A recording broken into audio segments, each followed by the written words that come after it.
memberkahi semua amal-amal yang telah kita lakukan dan Allah terima sebagai amal saleh. Bersyukur pada Allah Subhanahu wa taala pada hari ini, hari Ramadan yang ke berapa? Pada 22. Ada yang 22, ada yang 3. Ya. Kita mulainya beda. Biasanya lebarannya sama. Kita syukuri yang puasa lebih awal bersyukur, ya kan? Karena insya Allah mulainya lebih dulu kan puasa. Yang puasanya belakangan juga bersyukur, karena hari pertama masih makan-makan. Ya, semuanya bersyukur. Salawat dan salam semoga senantiasa tercurah kepada baginda Nabi Muhammad sallallahu alaihi wasallam dan juga kepada umatnya yang senantiasa mengikuti sunnah. Mudah-mudahan kita semua termasuk umat yang mengikuti sunnah Nabi sallallahu alaihi wasallam. Nampak dari sini Bapak-bapak sekalian berat mata karena nampaknya pada itikaf semua semalam. Kalau habis subuh biasanya kalau di haram itu pada tidur saja. Habis subuh tuh pada tidur bergelimpangan sana sini. Dan itu ditoleransi kalau bulan suci Ramadan. Kenapa? Karena mengamalkan sunnah Nabi. Gitu. Jadi mulai 10 hari terakhir hadis Nabi SAW yang disampaikan oleh Ummul Mukminin Aisyah radhiyallahu anha kepada kita semua. Karena Rasulullah sallallahu alaihi wasallam dulu Rasul sallallahu alaihi wasallam idza jaa al-ashrul awakhir min Ramadan, kalau datang 10 hari terakhir bulan suci Ramadan, 3 yang dilakukan. Pertama adalah syadda mi'zarahu, kencengin sarungnya. Sarungnya kencengin lah. Kata Ustaz Alwi, saya enggak pakai sarung. Pakai sarung. Kencengin sarungnya, ikat pinggang. Izar itu ikat pinggang. Kencengin ikat pinggangnya. Maknanya 2. 1, memang memfokuskan diri untuk beribadah kepada Allah. Yang kedua, menjauhi istri-istri beliau. Menjauhi istri-istri. Maksudnya menjauhi bukan enggak mau ketemu istri, Pak ya. Tapi maksudnya menjauhi berhubungan dengan istri, gitu ya. Supaya apa? Fokus lagi beribadah kepada Allah Subhanahu wa taala.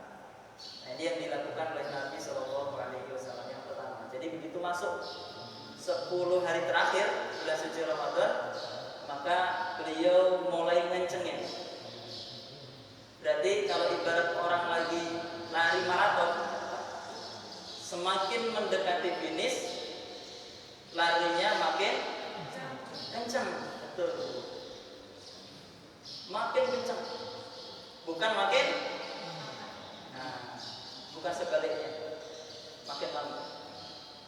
Jadi ini nasihat buat diri saya pribadi dan juga para jamaah sekalian. Kita ini sudah mau finish, Pak. Kalau ibu-ibu, wah, sudah mulai repot. Godaannya godaan dapur. Ya. Mulai mikirin bikin semur, ya kan, rendang, mikirin nanti opor ayam dan lain-lain. Belum nastar. Yang jualan lagi pada panen-panennya, Pak. Sibuk dari mulai bangun tidur sampai mau tidur lagi, ngurusi toples. Ya kan? Alhamdulillah bapak-bapak mah nggak jauh beda. Iya kan? Sibuk mesenin nastar. Itu godaan di Indonesia. Padahal 10 hari terakhir Nabi itu biasa membangunkan putra-putrinya. Ali radhiyallahu anhu dijamin masuk surga nggak, Pak? Dijamin nggak, Pak? Ali, Pak. Ali bin Abi Thalib dijamin nggak masuk surga?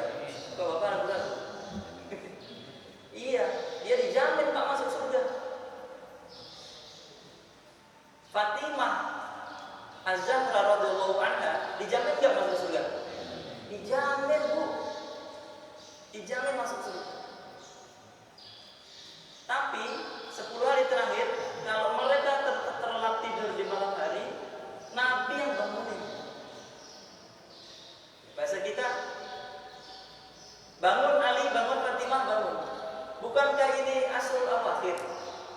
Ini 10 hari terakhir.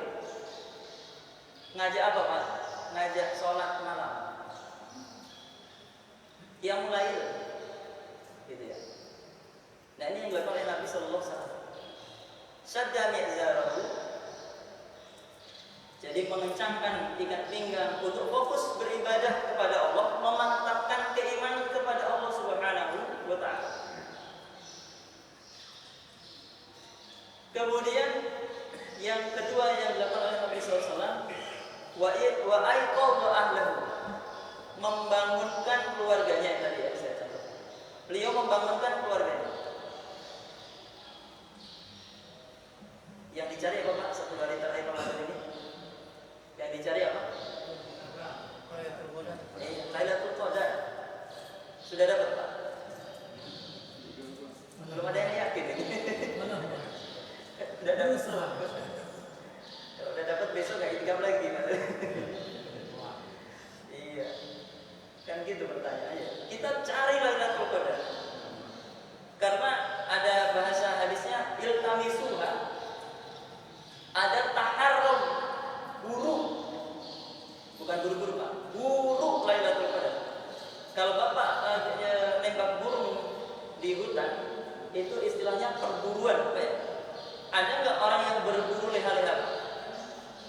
Orang berburu leha-leha ada nggak? Kan nggak ada. Waspada, sigap, sasarannya diintai betul-betul, ada atau tidaknya. Kalau ada, langsung sikat, sergap. Itu namanya buru. Jadi bahasanya buru Lailatul Qadar di 10 hari terakhir bulan Ramadan. Atau ada yang spesifik lagi, buru di malam-malam ganjil 10 hari terakhir bulan suci Ramadan. Alhamdulillah Indonesia mah Ramadannya beda mulainya. Jadi malam tadi itu ada yang malam 23 Pak, betul ya? Besok 23 lagi Pak. Karena kadang-kadang 22 hari ini. Iya kan? Akhirnya tiap malam ganjil di Indonesia. Jadi buru itu sungguh-sungguh. Ya. Jadi yang kita kejar adalah Lailatul Qadar. Syadda mi'zarahu, mencengin sarung itu. Aiqadha ahlahu, bangunin keluarga. Itu untuk apa? Untuk memburu Lailatul Qadar.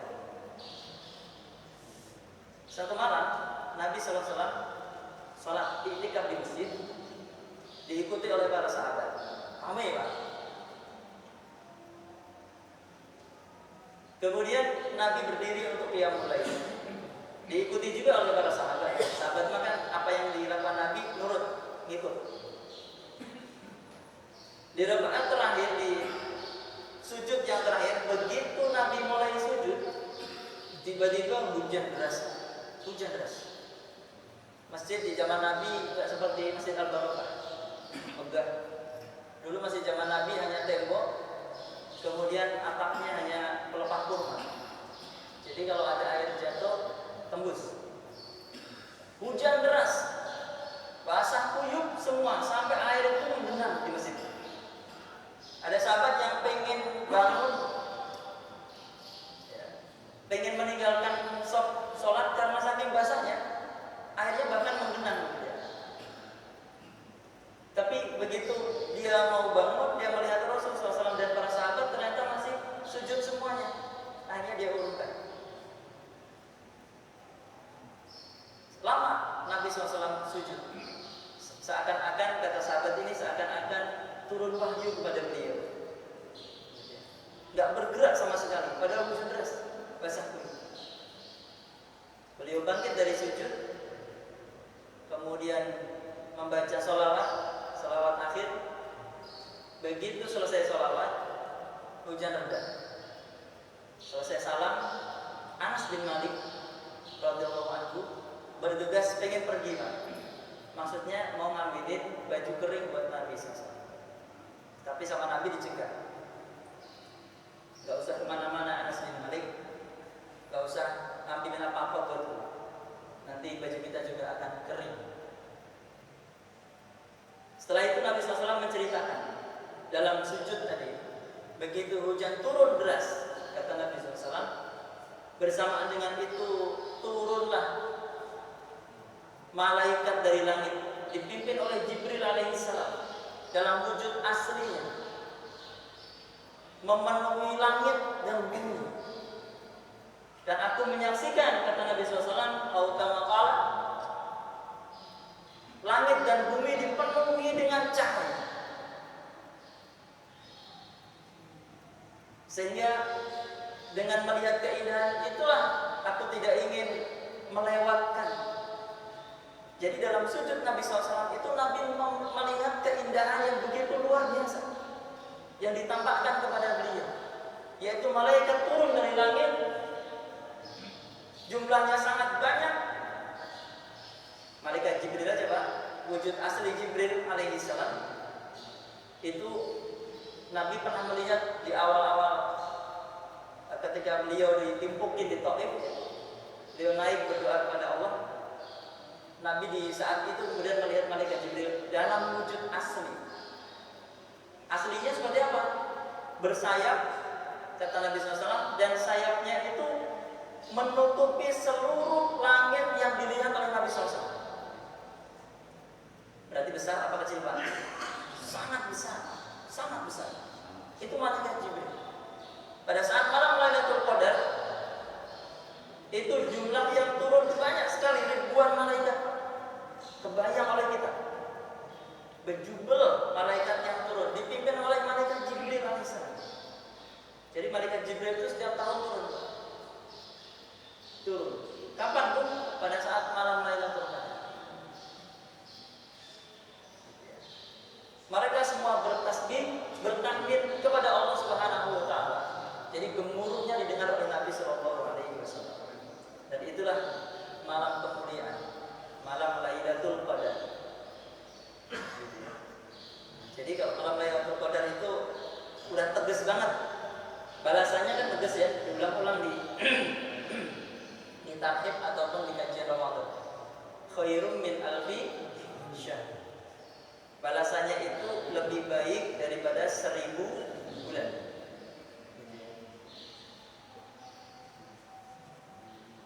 Tadi baru 2 ya.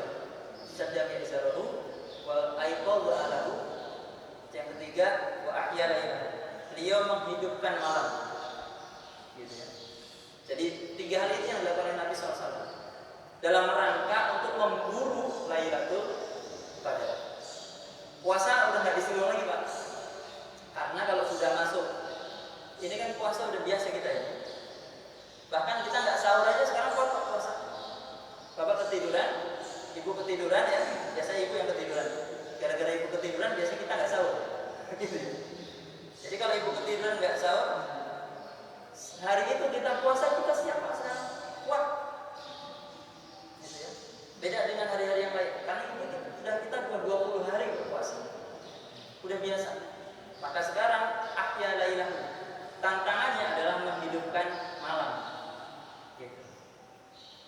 Iktikaf, alhamdulillah di Al-Barakah rutin tiap tahun ada iktikaf. Kalau dekat saya tiap malam kesini Pak, ikut iktikaf. Ya. Gitu. Jadi menghidupkan malam. Dengan apa dihidupkannya? Lailatul Qadar itu pahalanya sudah jelas, lebih baik dari 1000 bulan, 83,33 tahun, ya, lebih 84 tahun. Maka hadis yang spesifik tentang Lailatul Qadar itu adalah man qama Lailatul Qadri.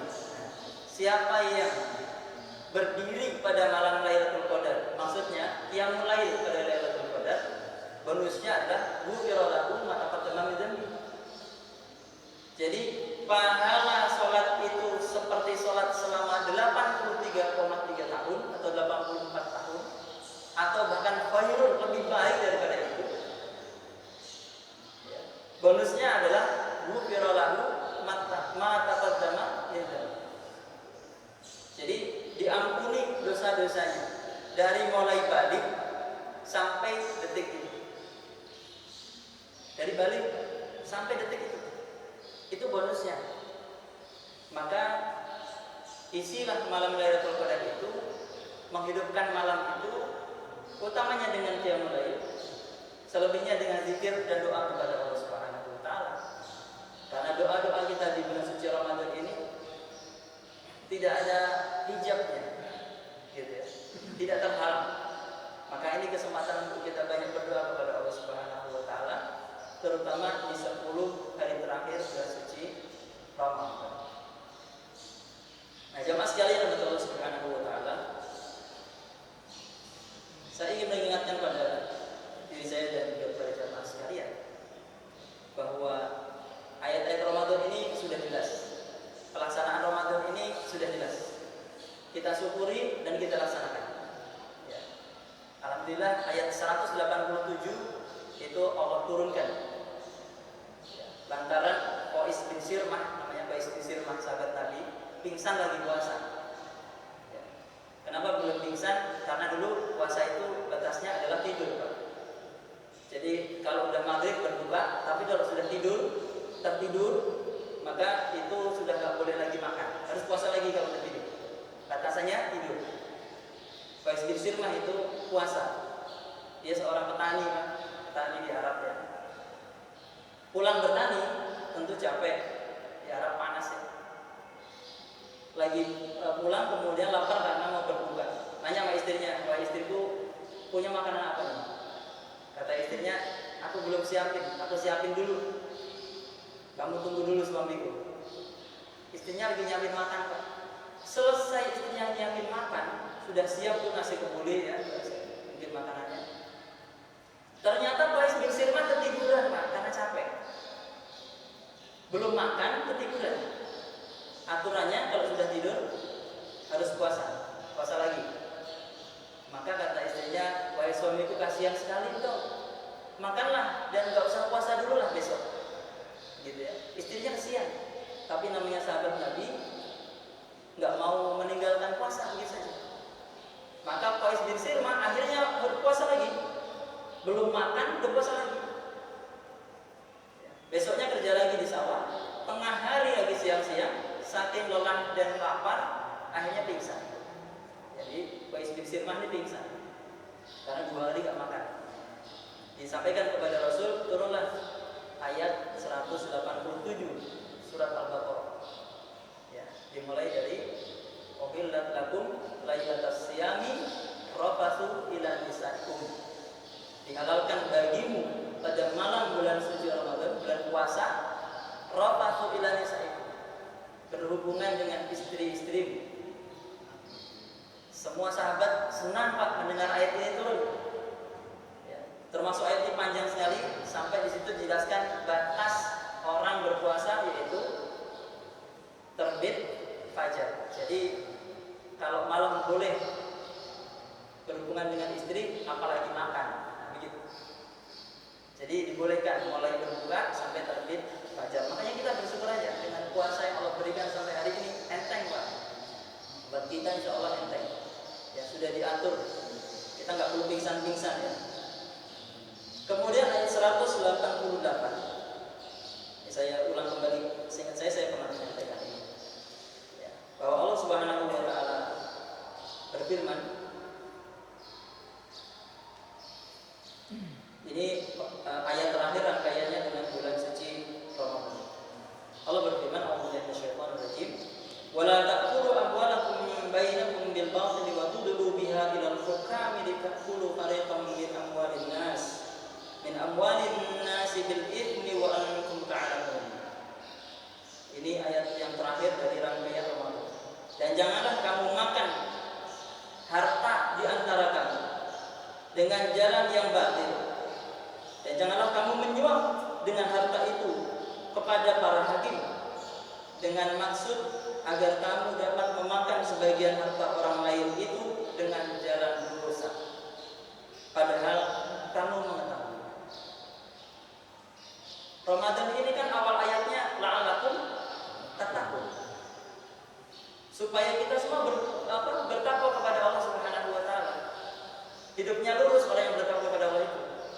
Menjauhi perintah Allah, melaksanakan perintah Allah, menjauhi larangan Allah dan Rasulnya. Itu kan bertakwa kepada Allah. Ibadah yang kita lakukan hari ini, apapun ibadahnya, tujuannya untuk itu.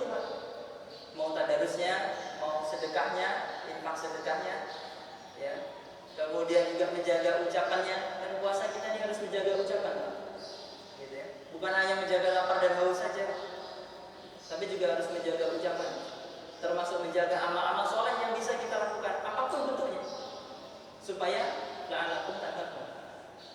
Nah, ternyata di akhir paragraf surah Al-Baqarah ini, paragraf Ramadan itu ternyata membicarakan tentang memakan hak orang lain. Jangan kamu makan harta di antara kamu dengan jalan batil. Hari ini itu praktek yang banyak terjadi, Pak. Orang punya lahan sebelahan tanah, ya kan? Bisa jadi patoknya bergeser, Pak. Itu contoh. Imam As-Sa'di menjelaskan ini banyak banget contohnya memakan harta batil. Salah satunya adalah kalau kita nyuruh orang mengupah orang untuk bekerja, kita berikan upahnya tidak sesuai dengan semestinya, ya, upah tukang misalnya, atau upah apa saja. Nah, ini termasuk kena ayat ini. Nah, kalau yang nyata-nyata sekarang, kalau orang sudah dikasuskan memakan hak orang lain, kemudian dikasuskan, yang dilakukan adalah ini: jangan kamu menyuap dengan harta itu, dari harta yang banyak itu yang diambil, menyuap kepada hakim supaya kasusnya menang. Nah, kan ini banyak terjadi praktek ini kan. Akhirnya orang-orang yang berhak itu akhirnya dikalah. Kenapa? Karena hakimnya disuap. Ternyata akhir ayat dari paragraf Ramadan ini bicara tentang praktek yang hari ini banyak dilakukan oleh manusia di akhir zaman ini. Gitu. Pengen menguasai harta orang dengan cara yang batil, menyuap para hakim yang memutuskan perkara itu supaya kasusnya dimenangkan. Kalau sudah menang, maka dia bisa menguasai harta itu dengan jalan dosa, kata Allah Subhanahu wa taala, wa antum ta'lamun. Padahal kamu tahu. Maksudnya tahu itu, kamu tahu kalau itu sebenarnya bukan harta kamu, bukan hak kamu. Ya. Jadi ini juga jadi peringatan buat kita semua bahwa di akhir zaman ini memang ternyata ujiannya kayak gini, Pak. Ujian orang-orang yang bertakwa itu seperti ini: perebutan harta, perebutan dunia, gitu ya. Jadi perebutan dunia yang luar biasa ya. Dan kita saksikan hari ini kan, perebutan dunia itu, bagi-bagi proyek dan lain-lainnya yang ada di Indonesia ini. Banyak mafia-mafia. Nah, ini sebenarnya kena ayat ini. Makanya kita harus berhati-hati. Ya, mudah-mudahan Allah hindarkan kita semua dari dosa-dosa yang berat seperti ini. Ya. Dan mudah-mudahan Allah berikan kita rezeki Lailatul Qadar, ya, di 10 hari terakhir bulan Ramadan. Pesannya adalah buru, ya. Jadi kalau buru maka harus bersungguh-sungguh untuk memburunya dengan apapun. Karena Lailatul Qadar itu kan bukan hanya didapat di masjid, Pak. Di rumah juga bisa. Tapi kalau di masjid itu kita lebih terkondisi. Ya. Kalau di masjid kan terkondisi, kita lebih semangat. Kenapa? Karena orang lain juga beribadah. Mau tidur, ya, melihat Pak Haji Dedi tilawah Quran nggak jadi, kan gitu. Ya, mau tidur, melihat Ustadz Alwi lagi qiyamul lail nggak jadi bangun dan lain sebagainya. Kalau di rumah godaannya lebih banyak, walaupun di rumah juga bisa dapat Lailatul Qadar, gitu ya. Baik, kalau sekalian Allah Subhanahu wa taala, barangkali itu yang bisa saya sampaikan. Karena 10 hari terakhir ini kita nggak usah banyak bicara, tapi banyak beramal, gitu ya. Jadi apa yang kita rencanakan di amal-amal kita di 10 hari terakhir ini, mari laksanakan, gitu ya. Mari lakukan. Maka kita harus mengatur waktu sebaik-baiknya dengan semua kesibukan yang kita miliki. Ibu-ibu sibuk, ya, tapi ibu-ibu juga masih bisa dapat Lailatul Qadar. Ya, bapak-bapak juga sibuk, tapi kita insya Allah masih bisa dapat Lailatul Qadar. Karena Lailatul Qadar ada di malam hari. Maka 10 hari terakhir tema Nabi SAW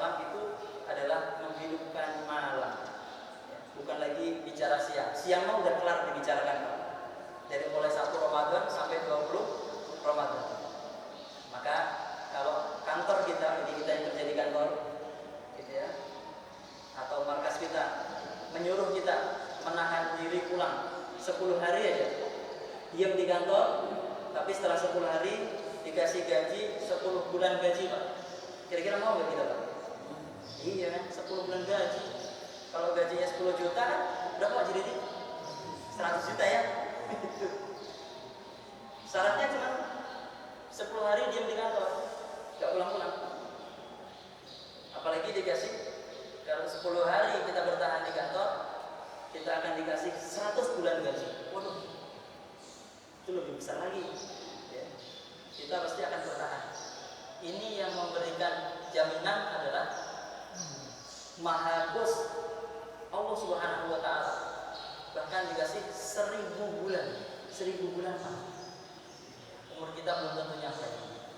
Maka ini kesempatan buat kita, karena Ramadan ini bisa jadi Ramadan terakhir untuk kita. Bisa jadi tahun depan Ramadan pergi tahun ini, tahun depan kita belum tentu masih bisa menikmati ibadah di bulan suci Ramadan ini. Maka waktu yang kita miliki ini menjadi sangat berharga. Detik demi detik, menit yang kita miliki di Ramadan ini sangat berharga, gitu ya, dan sangat utama. Maka buat diri saya pribadi dan juga buat jamaah sekalian, mari kita senantiasa banyak beramal dan membuat planning ya, perencanaan amal, sehingga kita tidak merasa menyesal ketika Ramadan sudah meninggalkan kita. Baik, demikian saja. Wallahul muwaffiq ila aqwamit